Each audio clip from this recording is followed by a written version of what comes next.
Hey guys, thanks for checking out my video again. It's me, Mr. Ty, and today we're going to be doing a quick overview and a small review of the TransTec Lazer Lite frame, and we're also going to be comparing this to the TransTec Lazer S frame, so stay tuned. Alright, so in the August subscription of Drone Drop, we actually had a TransTec Lazer Lite frame inside it. Now, the TransTec Lazer Lite frame is a racing frame, and it is a watered-down version of the TransTec Lazer S Hybrid. The Lazer S Hybrid is essentially the exact same frame, however, this one has slightly cheaper standoffs. The arms are 1 mil thinner and are slightly different design. The Lazer S had a four-hole mounting pattern with one of the holes cut out of it, and the Lazer Lite, which is this one, has a just straight up 4-hole mounting pattern. The only other difference is that the frame itself comes with a 3D printed mount for a lollipop antenna on the Lazer S, and this one does not. This only comes with one 3D printed part, and I'll be showing you all that in a second. The other thing to note is that the standoffs themselves are 70-75 aluminum on the nicer, or on the S version, and on this version they're 60-65 aluminum. So the box comes wrapped in cellophane. Once you remove the cellophane and you open it up, you have sitting on top the manual. As you can see right here, it shows a recommendation for the size motor, ESC, camera, and batteries to use. This does take a micro camera, so that is something I like to see on especially frames like racing frames. As you can see here, those aluminum standoffs are those 60-61 high hardness aluminum.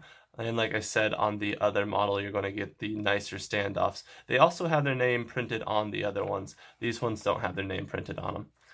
The only other thing to note is that the frame's wheelbase is 124 millimeters, and that there are two different size arms that come in the box. The rear arms are going to be slightly longer, and the front arms are slightly shorter. They are not interswappable. The mounting holes are a different size. Then inside we have all of our hardware individually packaged and separated, which I actually really like.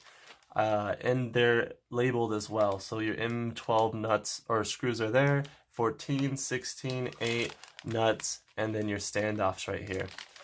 As well as this frame is designed to soft mount the entire stack, which I am a huge fan of. And I really like the way that these gummies look. They are very high quality, or at least they look very high quality, and they're extremely thick. So I'm looking forward to seeing how those perform. Once you get past the hardware, here's all the extras that come with the frame. It has a 3D printed front camera mount. Like I said, if you got the S version, it'll also have an antenna mount made out of the same TPU as this. It has a pretty nice battery strap actually. This is a single piece battery strap, which I prefer, and it is quite thick. So I normally try to run 2 thinner straps. However, you might be able to get away with just this one strap. It does have this little battery pad, which does seem to actually be pretty nice rubber. It's kind of sticky. Nothing like Oma grip, but still not a bad battery pad. I love the way that they have their carbon fiber packaged. I really like that they went ahead and vacuum sealed these bags. I don't really know the purpose for it, but it definitely looks cool. As you can see, there's 2 different lengths of arms in there. Now these are 5 mil. If you have the S version, it will have 6 mil, and this hole right here would be missing on the arm. And here we have the top and bottom plate, as well as the 2 arm retaining plates, which have press nuts already put inside them. Alright, so let's go ahead and cut open these packages. Oh, I know this sounds weird, but they actually cut really nice. These are nice packages. I really do like their attention to detail. Even on this, the cheaper version, it seems to be packaged the same way as the S version is.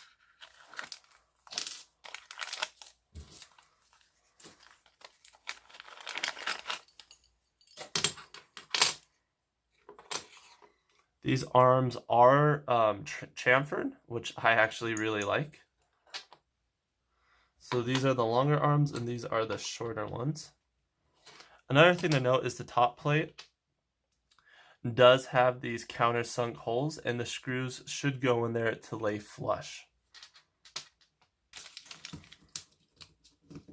So first let's put the gummies in the frame.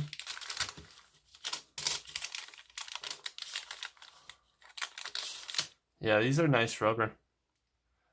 They're a little bit firmer than you would see on like the flight stack itself, but there is going to be a lot more weight and load put on these gummies, so that totally makes sense. So the best way I've found to put these gummies in is to lay it half on the hole like so, and then to take an Allen key or something and to kind of stuff the rest of it in. Like that.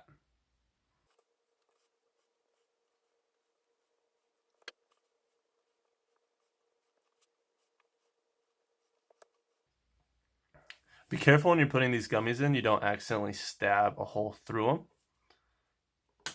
Now once you get them all in, make sure that you put the side with the tapered hole on the bottom. You'll see that these were, the bottom frame was milled out on the bottom, and I'm pretty sure the little notch on top is supposed to go up. But don't quote me on that. But I think that that's how they're supposed to go in, like that.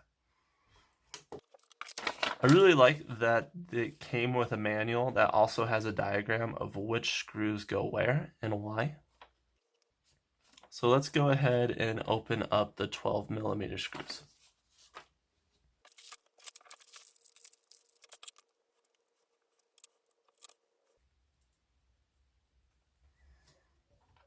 Now, like I said before, the longer arms go on the rear, and you can't swap the longer ones for the shorter ones. The holes on the longer ones are slightly farther apart than on the shorter ones.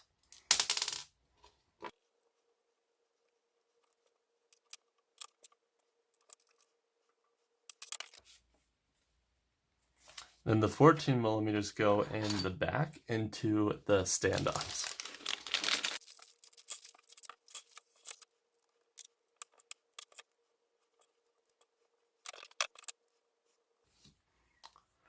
Now, when you put this together and you actually plan on building it out for the final time, make sure you are putting a small drop of blue Loctite on all these screws. It doesn't matter what frame you're flying. For the most part, you're going to have screws vibrate out if you don't Loctite them down.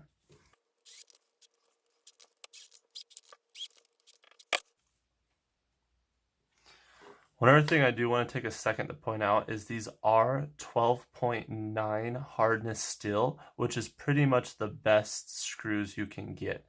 They're not the lightest, but as far as durability goes, these are definitely the ones you're going to want on a quad.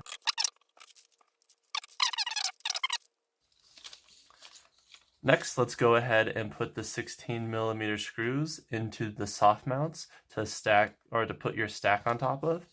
This frame does accommodate 4 20x20 stacks as well. However, those would not be soft mounted, as you can see here. Now, if you did get the S version of this frame, these screws would actually be red, I believe.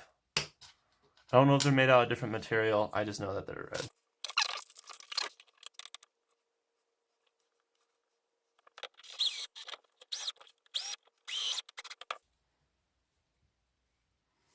Oh yeah, those are nice. Goes right on there like that.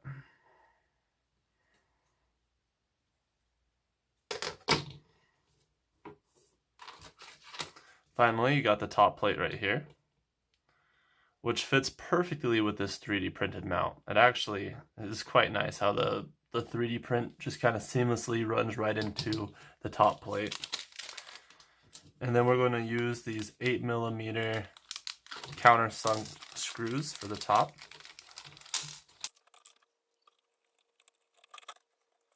These are also 12.9 hardness steel.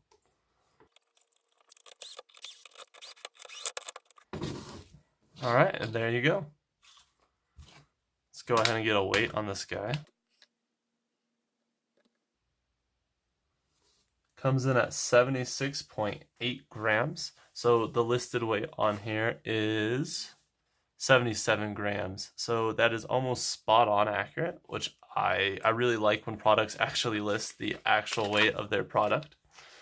With the battery pad, however, which actually doesn't seem to be, oh wait, it's a bottom mount battery pad, duh. In fact, that's actually probably pretty mandatory since all these bolts are there and in the weight. With the battery pad, it comes out to 80 grams, and with the strap and the battery pad, comes out to 84.33 grams. So all in all, it seems like a pretty good frame. The arms, the biggest issue I would have with this is it might suffer from the same thing that the original Mode 2 Ghost did with the individual arms, where after a little bit of flying and some wear and tear, there becomes a lot of play in the arms. I do prefer it when they run into each other and support each other or have a sandwich design, kind of like the floss frames do, or the new Ghost, they have the boomerang arm where the two arms are fused together. Those are, like, that's in my opinion a better solution to these individual arms with only the two screws in it. However, it does seem to be pretty sturdy. I do think that it should hold up pretty well in a crash. The carbon does seem to be a very nice carbon. This is definitely up there in quality. And the attention to detail in the packaging, chamfered edges, the soft mount that they used, all in all, this just seems like a really, really well thought out quad. It also has this little spot right here on this top plate, so you could zip tie down a antenna if you needed to zip tie it. I am 3D printing a fin that holds the antenna as well on Thingiverse. There is quite a few 3D prints on Thingiverse for the S frame. However, all the parts on the S frame are interchangeable with the light frame, so you can go ahead and print those parts out if you do have a light frame as well. I definitely look forward to trying out this frame, and I will be giving you guys my opinion and my updated opinion on it after I build it out and fly it for a while. Alright guys, thank you so much for making it to the end of the video. Make sure if you're not subscribed, you go ahead and hit that subscribe button, and if you found my content today helpful, go ahead and hit that like button. This was pretty fun putting together. I highly look forward to testing it out. I have a race here in just a couple of days that I'm actually going to be racing this in. If you guys want to watch a build video of me building this thing out, go ahead and let me know in the comments. Other than that, make sure you check out some of my other videos, and happy flying, guys. Oh, stay safe.